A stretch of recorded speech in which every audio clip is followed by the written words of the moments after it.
এখন তিনি কবরস্থানের পাশে দাঁড়িয়েছেন।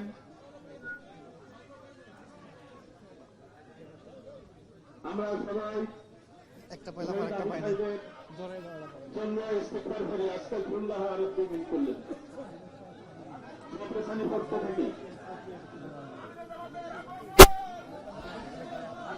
আমরা জামাতের আগমন শুভেচ্ছা স্বাগতম।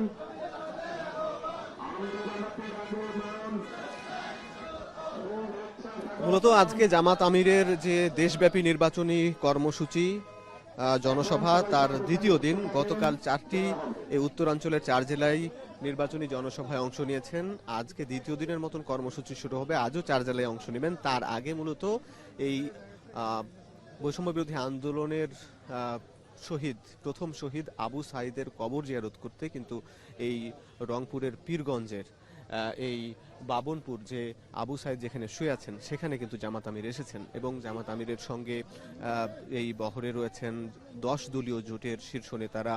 এছাড়া জামাতের বিভিন্ন পর্যায়ের নেতাকর্মীরা কিন্তু রয়েছেন। আসলে তারা যেখানে দেখতে পাচ্ছি বৈষম্য বিরোধী আন্দোলন কিংবা এই গণ অভ্যুত্থানের অন্যতম নায়ক আক্তার হোসেন এনসিপির সদস্য সচিব, এছাড়া আরো অন্যান্য নেতাদের কিন্তু এখানে দেখা যাচ্ছে। তারা এখন দোয়া মোনাজাতে অংশ নিয়েছেন।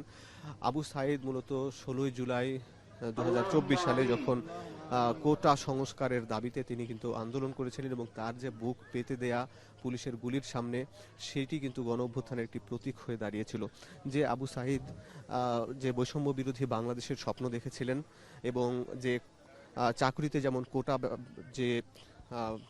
কোটা ব্যবস্থা ছিল সেটির বিরুদ্ধে তিনি কথা বলেছেন এবং সেজন্য আন্দোলনে গিয়ে শহীদ হয়েছেন, ঠিক একইভাবে জামাত আমির তিনি যে কয়টি জনসভায় অংশ নিয়েছেন সেখানেও কিন্তু বলে আসছেন যে তারা উত্তরাঞ্চলে কিন্তু বৈষম্য করা হয়েছে। ঠিক একইভাবে বৈষম্য যেন আর না থাকে এবং রাষ্ট্র কাঠামোয় কোনো ধরনের বৈষম্য থাকবে না জামাত ক্ষমতায় গেলে।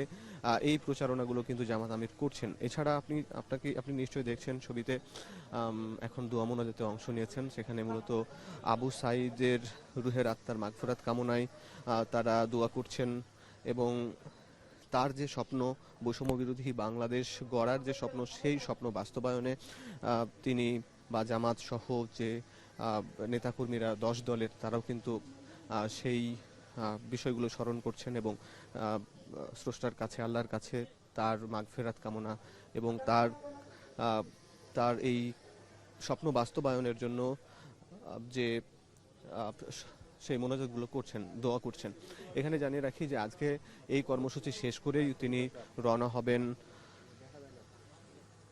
গাইবান্ধায়, সেখানে একটি নির্বাচনী জনসভা আছে এবং তারপরে দুপুরে 2টার দিকে বগুড়ায় তিনি একটি জনসভায় অংশ নেবেন। এরপরই তিনি জনসভায় অংশ নেবেন সিরাজগঞ্জে এবং তারপর পাবনায় জনসভা করবেন এবং জনসভা শেষে তিনি তার পরের দিন অর্থাৎ আগামীকাল ঢাকার উদ্দেশ্যে রওনা হবেন। ঢাকায় তার কয়েকটি কর্মসূচি রয়েছে। তার পরের দিন থেকে আবার কিন্তু পশ্চিমাঞ্চল বা দক্ষিণাঞ্চলের দিকে তার যাত্রা, এই নির্বাচনী সফর শুরু হবে।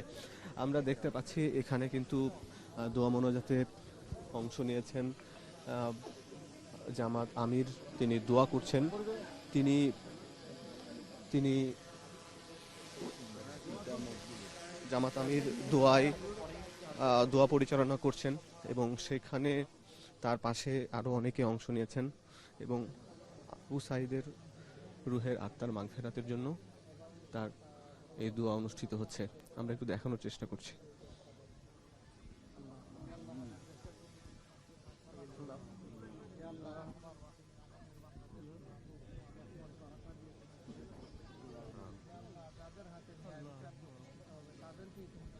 আল্লাহ সাহায্য করুক, আল্লাহ আগামের দায়িত্ব তাদের হাতে তুলে দিন।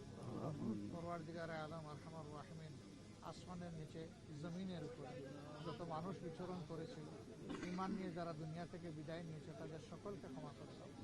খাস করে উম্মতে মুহাম্মদী সাল্লাল্লাহু আলাইহি সাল্লামকে ক্ষমা করে দাও। ইয়া আল্লাহ, এই আবু সাঈদের উসিলায় এই এলাকাকে তুমি আলোকিত করো। ইয়া আল্লাহ, দিনী নূর দিয়ে আলোকিত করো। ইয়া আল্লাহ, তোমার শান্তি দিয়ে আলোকিত করো। ربنا تقبل منا إنك أنت السميع العليم وتب علينا يا مولانا إنك أنت التواب الرحيم سبحان ربك رب العزة عما يصفون وسلام على المرسلين والحمد لله برحمتك يا أرحم الراحمين